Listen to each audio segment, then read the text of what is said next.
In this video, we're going to be using Katie's Bubbles Blue Gel and a vintage Gillette sensor razor. Stay tuned.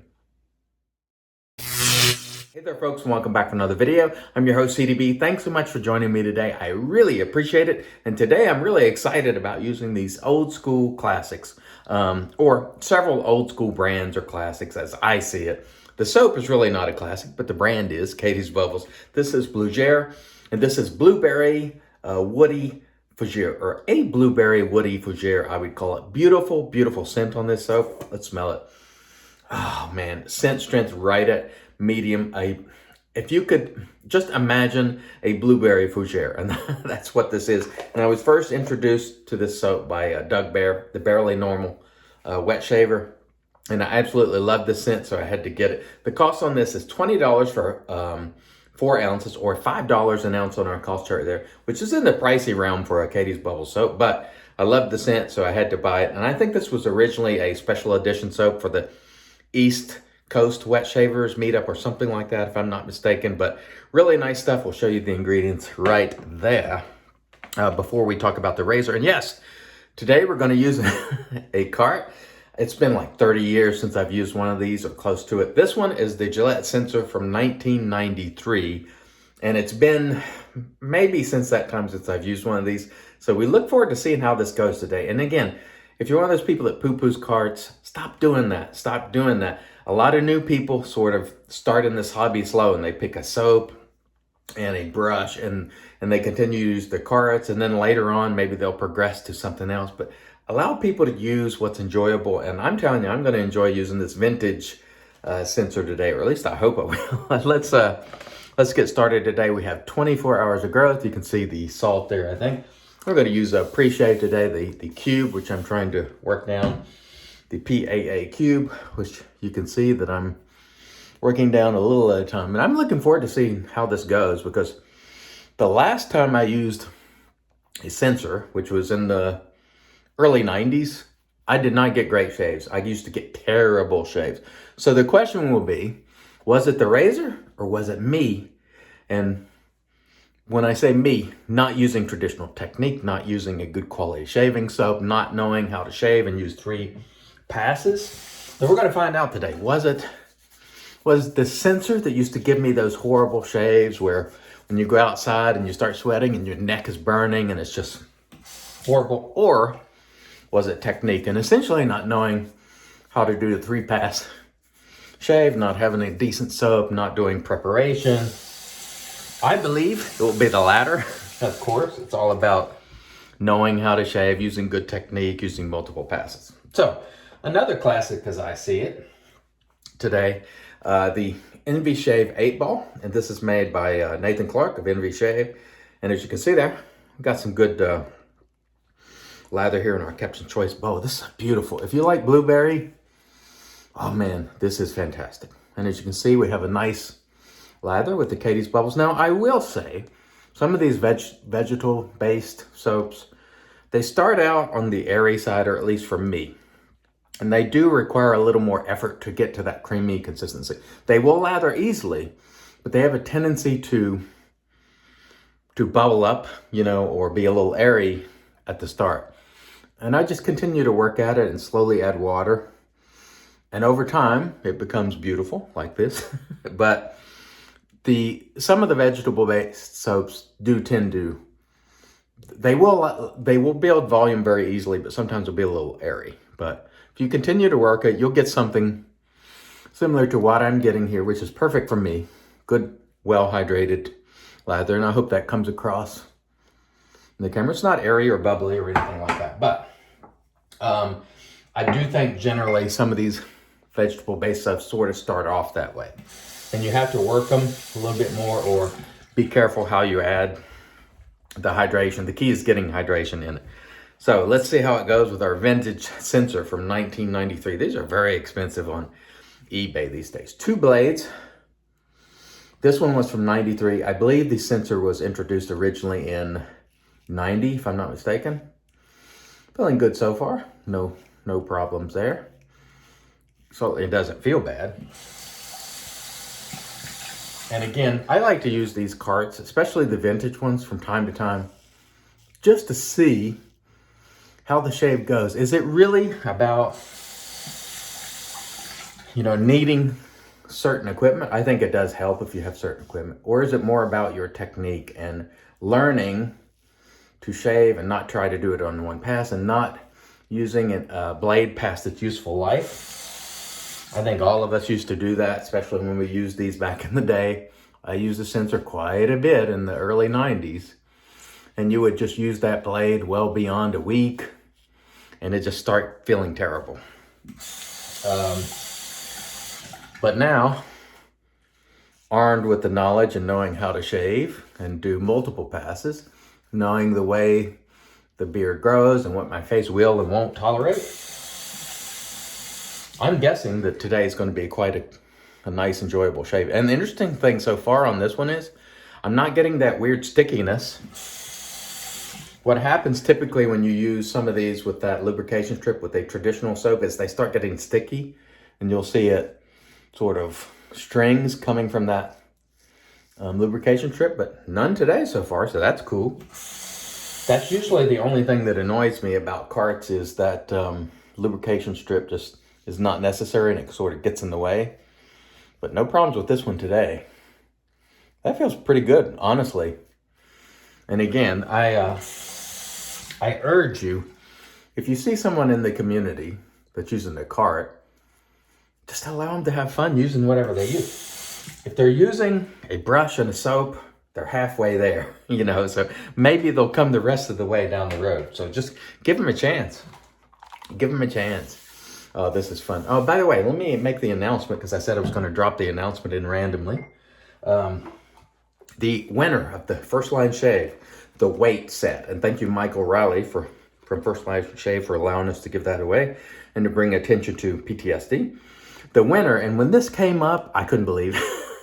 I'll show you the winner right there. It is Todd from Take Care Man. Now, what makes that interesting is Todd specializes in mental health. And so I think it's awesome that his name came up when I plugged it in the randomizer. And I used the YouTube random comment picker and his name come up. I was like, what a fit, using a soap that's meant to raise awareness. Look at that. Look at that, just hanging there with good hydration. A soap that was the weight from First Line Shave, which goes on sale 15 April, by the way, in a couple days. What's the chances of that happening? That was pretty awesome. And so, Todd, email me, cdb@IAMCDB.com, and I'll get this up to you. And again, we thank Todd for his work in the realm of mental health and wellness. And his channel is Take Care Man, and it's geared for shaving, but also, having conversations about wellness and so on. And so I think that pick was sort of, maybe it was, the cosmic way of saying thank you, Todd, for the work. I know he has helped some people in the community go through some rough patches.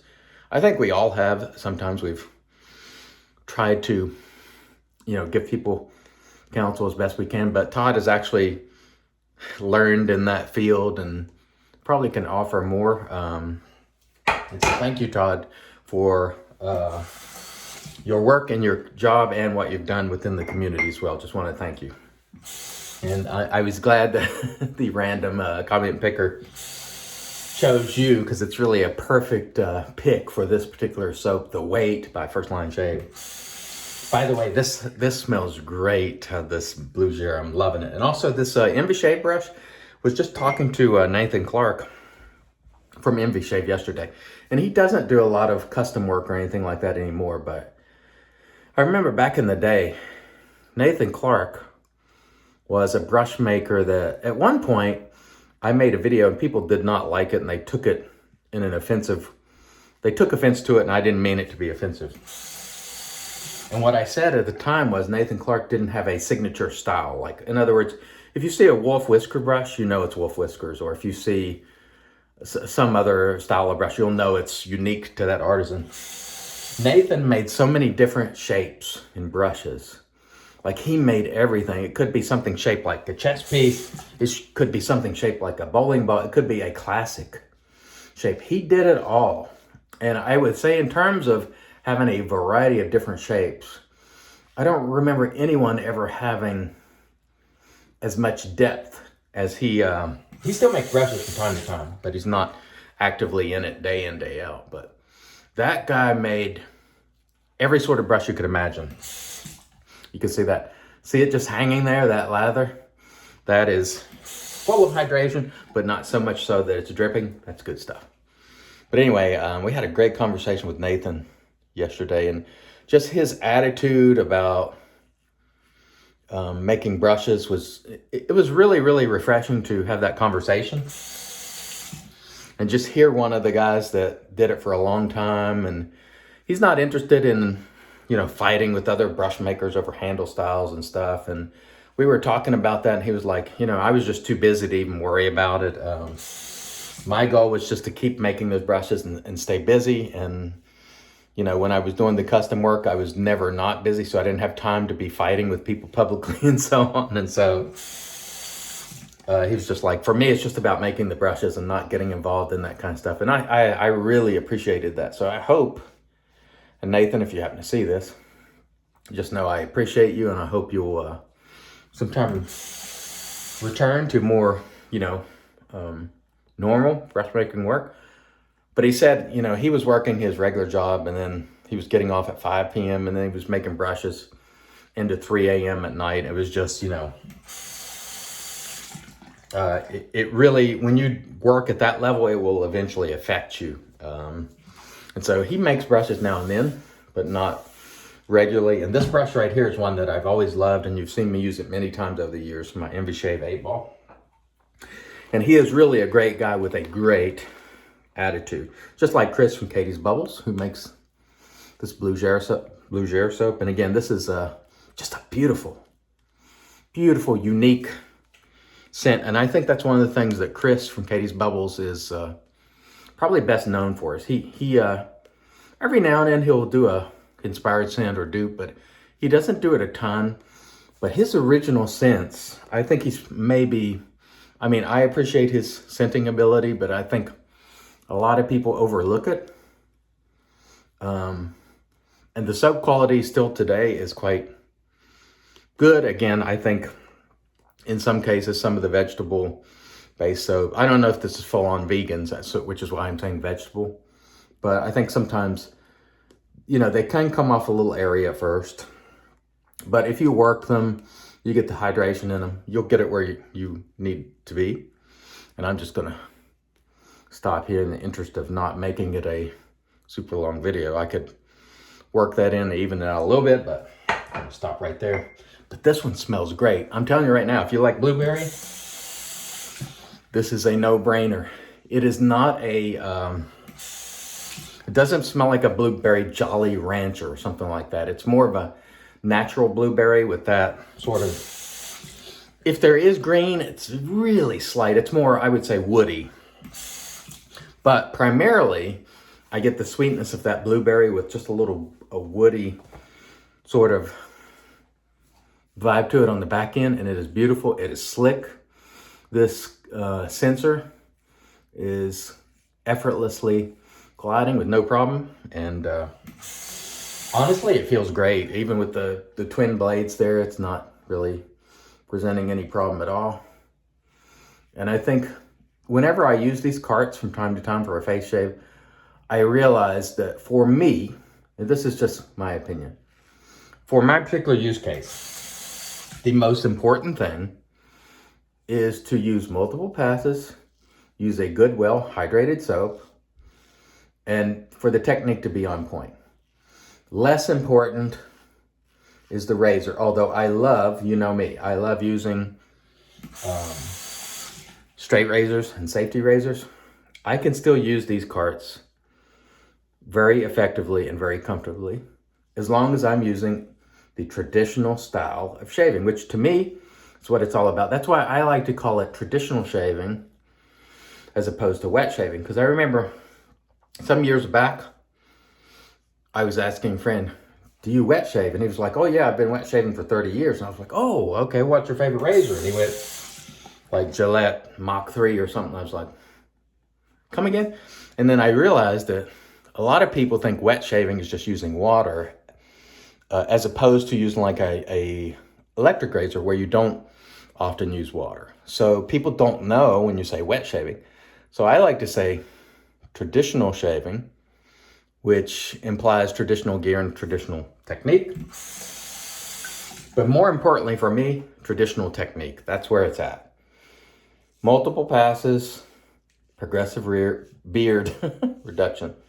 And again, let's be open to folks using what works best for them. I have a friend that he loves to use a brush and soap, but he just likes cards. And that's just, and he bought all sorts of fancy razors early on, and he finally figured out that he just loves using the Harry's, but he loves making lather, and he gets excellent shaves using the Harry's razor.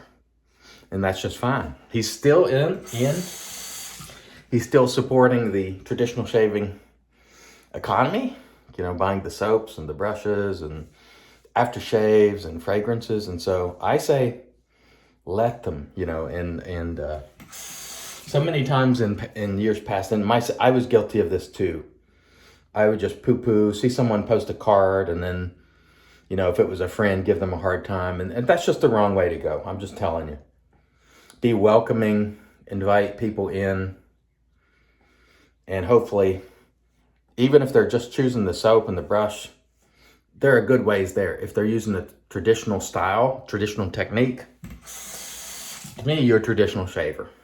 And we should do our best to welcome people whenever we can. And I'm gonna tell you right now, very comfortable shave today with the old school sensor. And this was 1,000 times better shave today than it was back in the early 90s. It would be terrible back then. I would shave, then I'd go outside. At the time I was stationed in Del Rio, Texas. The heat, I'd start sweating and my neck would start burning. It was miserable, but today, this was great. So it's all about the traditional technique and using a good soap and brush for me. All right, let me rinse and we'll come back, get into the post. Stay tuned. All right, and we are back, and off cam, we did a warm water rinse. We followed that with the PAA alum, no stinging whatsoever. So that was a very nice smooth shave with our vintage Gillette sensor. Following the alum, we did a cold water rinse. We toweled off with our Lancaster towel and then used the Magic Made by Witches Thayer's Witch Hazel Cucumber. I'm telling you folks, this was a super enjoyable shave. Katie's Bubbles Blue Gere. If you like blueberry, I think you'll love this. It was fantastic, no problems whatsoever. Again, the vintage Gillette sensor. I'm telling you folks, technique, a good soap, and a good brush will carry you further than any razor ever will, in my opinion. It's all about technique, knowing what your face will tolerate, and then executing a great shave. The razors are indeed important, but for me, I used to get terrible shaves out of these. It used to rip me up and leave me a mess, but today, absolutely superb. And it's all about technique and using good soap and brush, in my opinion. Okay, let's close it out today. Oh, I forgot the brush. Envy Shave 8-Ball by Mr. Nathan Clark, a classic now in my opinion. We're going to finish it off today with A&E St. Bart's, just because I wanted to use it. And it's a nice uplifting scent. And we're going to be off to the races and having a magnificent day. And I hope wherever you are, you have a magnificent day as well. Remember, if you're a hobbyist, always try to be welcoming and looking to bring people into the hobby. That's what it's all about, in my opinion. Thanks so much for joining me. I've been your host, CDB, reminding you, it's your shave, do it your way. And as always, God bless.